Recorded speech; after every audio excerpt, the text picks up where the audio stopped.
विशेषकर आपके चैनल के माध्यम से अपने लोगों को हम ये बात कहना चाहेंगे कि थोड़ा दस्तरखान पर कम और बिरयानी पर कम, थोड़ा समाज पर ज़्यादा आप तवज्जो दें, तो ये आपके लिए और आने वाले भविष्य के लिए बेहतर होगा। इसलिए कि आज हम बिरयानी तक सीमित रह गए।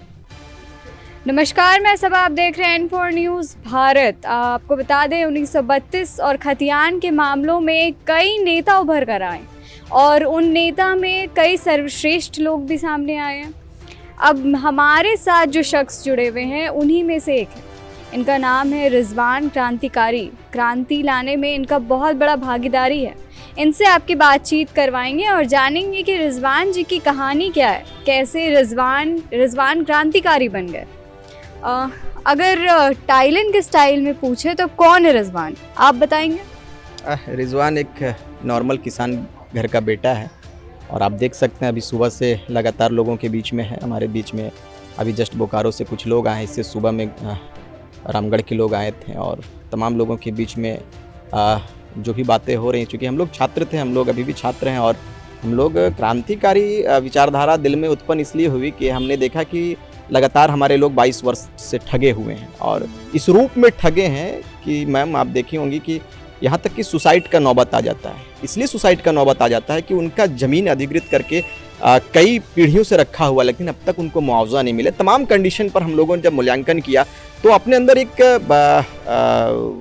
कह सकते हैं कि एक सोच उत्पन्न हुआ और वो सोच था क्रांति, कि कैसे क्रांति लाना। लोग अपने नाम के अंत में टाइटल लगाते हैं, लेकिन मैंने टाइटल लगाना सही नहीं समझा। मैंने कहा कि नाम के अंत में हमारा अगर टाइटल होगा तो वो क्रांतिकारी होगा, इसीलिए हमने फिर अपने नाम के अंत में क्रांतिकारी जोड़ने का काम किया।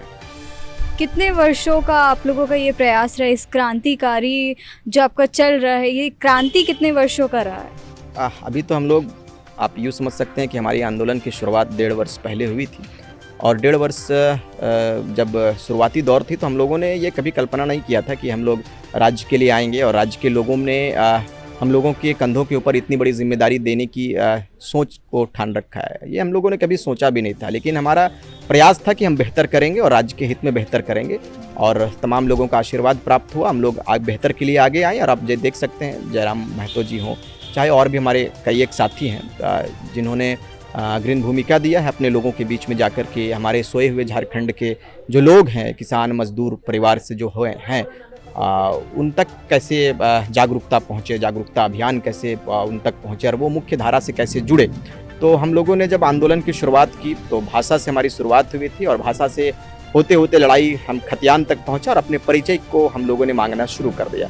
आप देख सकते हैं राज्य परिवर्तन की ओर मूव कर चुका है और लाखों लाख की संख्या में लोग आ रहे हैं अपने आशीर्वाद को देने के लिए। कोई आप देखे होंगे कि कोई चुकड़ी में पैसा लेकर आ रहा है। मुझे भी कल एक माँ मिली, मुझे बात ये हमारे तेतुलमारी क्षेत्र में, वो भी अचरा से निकाल कर मुझे 200 रुपया दिया कि ये इसको तुम रखो। मैं अभी भी रखा हूँ, उसे इसलिए रखा हूँ कि वो आशीर्वाद के लिए हमें दिया है। उस आशीर्वाद को मैं रखूँगा और तब तक रखूँगा जब तक हमारी लड़ाई समाप्त नहीं हो जाती, जब तक हमारी लड़ाई कंप्लीट नहीं हो जाती।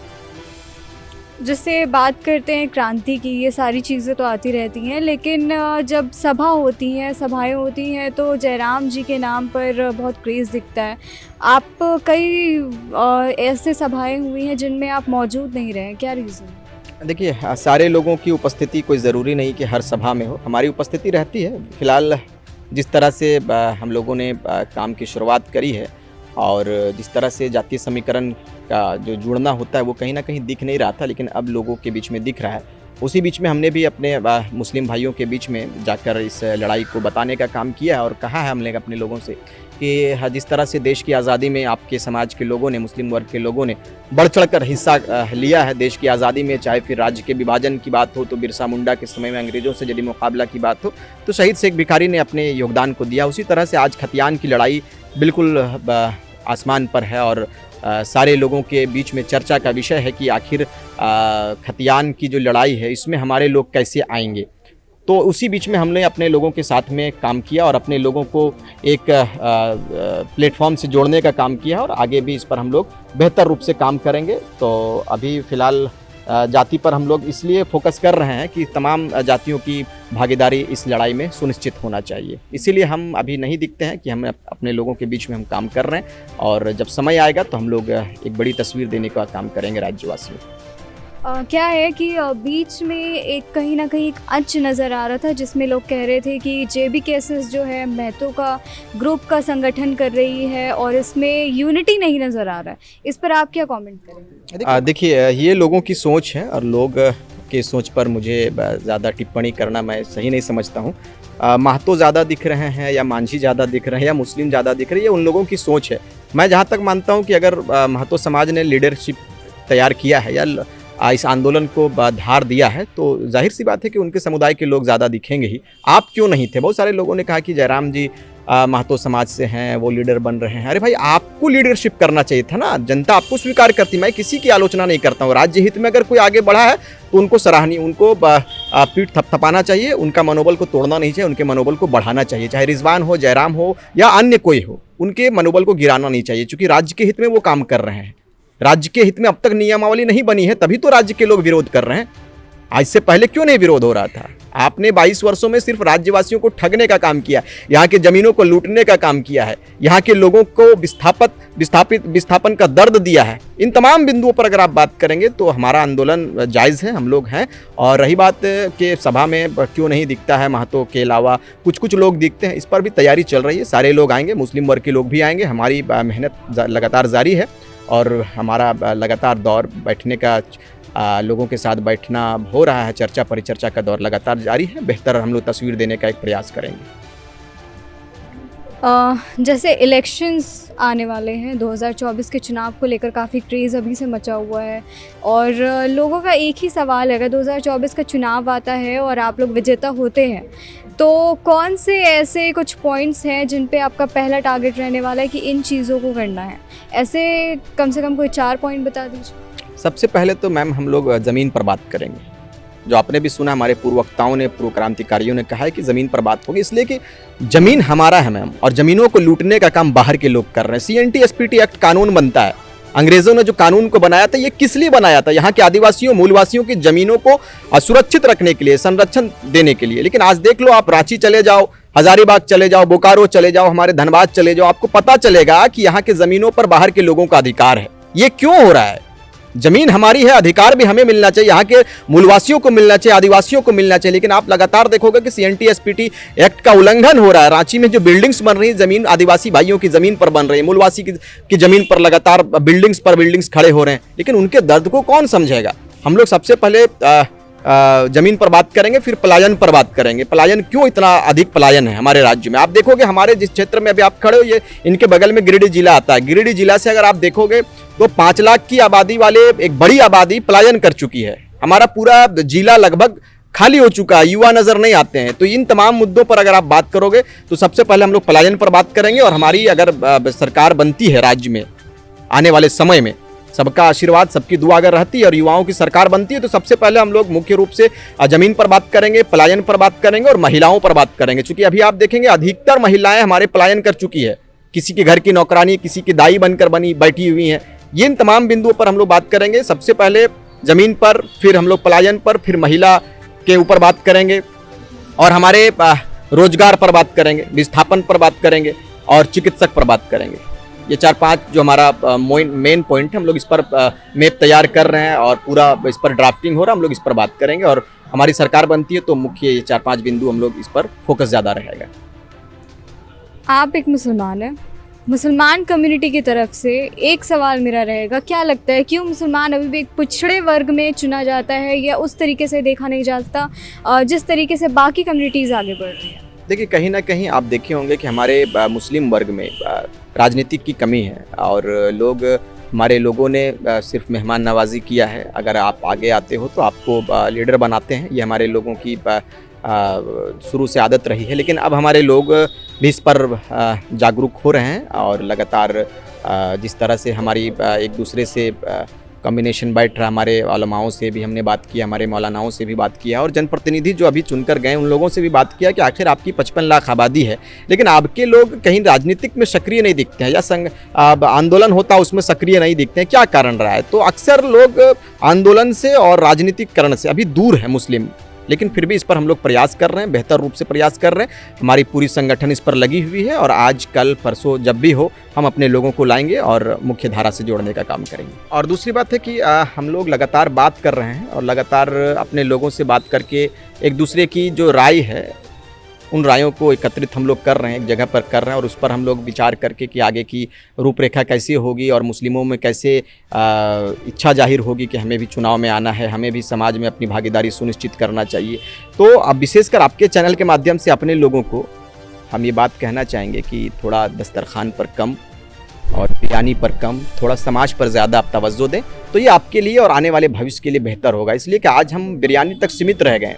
अभी मैं जब चुनाव था, पिछले वर्ष में जब चुनाव था, जब हम लोग आंदोलन से नहीं जुड़े थे, तो उस वक्त भी आप अगर लीडर से मिलते होंगे तो लीडरों के दिमाग में ये मानसिकता बनी हुई है मैम कि अरे मुसलमान को बिरयानी दिया जाएगा, बिरयानी तक। तो ये माहौल क्रिएट किया गया है। अब मैं आपके चैनल के माध्यम से मुस्लिम वर्ग को, खासकर नौजवानों को ये अपील करना चाहूँगा कि आप थोड़ा सा बिरयानी और ये शान जो लज्जत वाली जो आप जीवन यापन कर रहे हो, जो चिकन चाहिए, मटन चाहिए, इन सब चीज़ों से हटकर थोड़ा समाज को सुंदर बनाओ मेरे भाई। और समाज को जब आप सुंदर बनाओगे तभी आपका समाज आगे आएगा और राजनीतिक में अपनी भागीदारी सुनिश्चित करेगा और समान रूप से, चाहे आंदोलन हो या फिर किसी प्रकार की जो लड़ाई हो, उसमें आप अपनी भूमिका को देने का काम करेंगे। आप ही के एरिया की घटना है, कोयलांचल क्षेत्र है ये, और यहाँ पर आए दिन एक घटना सामने आ रही है और अभी हाल फिलहाल की घटना है कि 3 महिलाएं जो हैं उनकी मौत हो जाती है। इस पर क्या लगता है, किस तरह की विधि व्यवस्था में किसी तरह की गड़बड़ है या क्या रीज़न हो सकता है इन सब के पीछे? देखिए मैम, हमने कहा है पिछले, आपको मैंने पहले भी कहा है कि हम जिस क्षेत्र से आते हैं ये कोयलांचल क्षेत्र है, लेकिन बड़ी अफसोस के साथ कहना पड़ता है कि ज़मीनें तो हम लोगों ने दिया, उम्मीद के तहत दिया कि हमारे लोगों को नौकरी मिलेगा, हमें उचित मुआवजा मिलेगा और हमारे लोगों को चिकित्सा सुविधा दी जाएगी, हमारे लोगों को शिक्षा की सुविधा दी जाएगी, हमारे लोगों को मूलभूत सुविधा दी जाएंगी। लेकिन आप अगर मूल्यांकन करोगे, आप यदि सर्वे करोगे तो हमें हमारी मूलभूत सुविधाओं से वंचित रखा गया है। क्यों वंचित रखा गया है? इसलिए कि यहाँ के ना तो जनप्रतिनिधि सक्रिय रूप से कार्य करते हैं, ना तो यहाँ के शासन प्रशासन, यहाँ की जो बीसीसीएल कंपनी है, मैं कहना चाहूँगा कि आप हमारे बगल में चले जाएंगे तो आउटसोर्सिंग कंपनियाँ लगातार हमारी ज़मीनों को कोड़ रही है, कोड़ कर कोयला निकाल रही है। लेकिन आप पढ़ लेंगे, एक्ट को पढ़ेंगे या नियम कानून को पढ़ेंगे, बीसीसीएल की जो अपनी कानून है उस पर आपको पता चलेगा कि जिस जमीन को कोड़ा जाए, भारत सरकार की ओर से साफ साफ लिखा है कि पुनर्वास करना है आपको,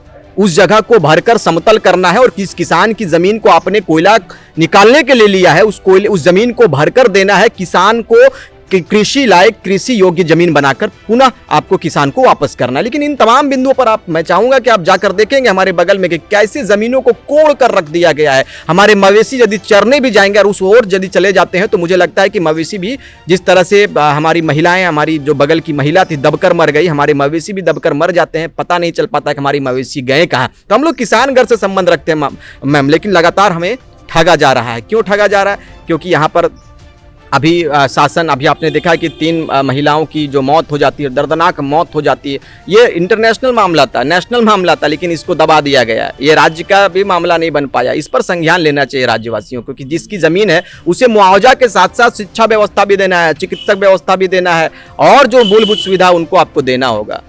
इसी की तो लड़ाई है। हमने कहा है कि व्यवस्था की लड़ाई, हमें किसी व्यक्ति से हमारी लड़ाई नहीं है, हमारी लड़ाई सीधे व्यवस्था से, हमारी लड़ाई सीधे सिस्टम से। आप सिस्टम सही कर दो, हमारी लड़ाई समाप्त हो जाएगी। लेकिन आप सिस्टम सुधारोगे नहीं। एकड़ों एकड़ जमीन हमने दे दिया है, कोयला बाहर के लोग यहाँ कर ले जा रहे हैं, उत्तर प्रदेश, बलिया, आरा, छपरा, बिहार, बंगाल के लोग यहाँ पर कोयला जाता है, कोयला बेचता है और यहाँ के लोगों को लेबर बनाकर रखा हुआ है। यही व्यवस्था को बदलेंगे। 22 वर्ष के नौजवान तैयार हो गए हैं, सिस्टम बदलेंगे और सिस्टम पर बात करने का हम लोग प्रयास करेंगे। अगर यहाँ पर रोज़गार की बात करें तो क्या लगता है किस तरह की रोज़गार यहाँ पर दिए जा रहे हैं और किस तरह से कार्य कर रही है यहाँ की सरकार? देखिए, सबसे पहले तो बताएंगे कि जिस क्षेत्र से हम आते हैं ये कोयले की क्षेत्र है। यहाँ पर एकमात्र जरिया कोयला है और कॉलियरियों को आप देखे होंगे कि प्राइवेटीकरण, जो निजीकरण कर रहा है, इस पर सरकार का जो आदेश है कि 75% नियुक्ति होनी चाहिए, 75% क्षेत्रीय लोगों को लिया जाए। लेकिन 75% क्या, मुझे लगता है कि 25% भी क्षेत्र के लोगों को, क्षेत्र के युवाओं को नहीं रखा जाता। स्थानीय विधायक भी मौन है। आप मुझे बता दो कि स्थानीय विधायक जो इस क्षेत्र के हैं, टुंडी, जिस क्षेत्र में आप अभी हो, ये टुंडी विधानसभा क्षेत्र है। टुंडी विधानसभा के विधायक कितने लोगों को रोजगार दिलाए हैं, ये विषय है। इसलिए ये विषय है कि यहाँ पर लगातार बेरोजगारी बढ़ रही है, लेकिन बेरोजगारी पर हमारे सरकार की, एक तरफ सरकार कहते हैं कि 75% देना चाहिए, दूसरी ओर सरकार के जो विधायक हैं वो मौन है, ना तो उनको रोजगार से मतलब है, ना तो कुछ से मतलब है। तो इन सब चीज़ों पर अगर आप ध्यान आकर्षित करोगे तो आपको पता चलेगा कि स्थानीय विधायक भी बिल्कुल निरस्त हो चुके हैं, बिल्कुल वो भूल गए कि मुझे जनता का सेवा भी करना है। जिन जनताओं ने मुझे चुनकर सर्वोच्च जगह पर पहुंचाया है, जिस सदन में पहुंचाया है, जिस मंदिर में पहुंचाया है, वो एक उम्मीद के तहत पहुंचाया है, लेकिन उम्मीदों पर खरा स्थानीय विधायक नहीं उतर रहे हैं। इसी की लड़ाई है, हम लोग लड़ाई लड़ेंगे, बड़ा लड़ाई लड़ेंगे और बेहतर रूप से लड़ेंगे। और परिवर्तन जिस तरह से राज्यवासी ने परिवर्तन के दृष्टिकोण से हम लोगों की ओर देखा है, राज्य को देखा है, हम लोग उस पर खरा उतरने का प्रयास करेंगे। ये थी हमारी बातचीत और रिजवान क्रांतिकारी जी के साथ, और कई सारी अहम पहलुएं खुलकर आई हैं, बहुत सारे मुद्दे यहाँ पर डिस्कस किए गए हैं। आने वाला चुनाव बताएगा कि कौन विजेता होता है, किस तरीके से पार्टी कार्य करती है और क्या इसके परिणाम होते हैं। ऐसी और खबरों के लिए जुड़े रहें N4 न्यूज़ भारत के साथ।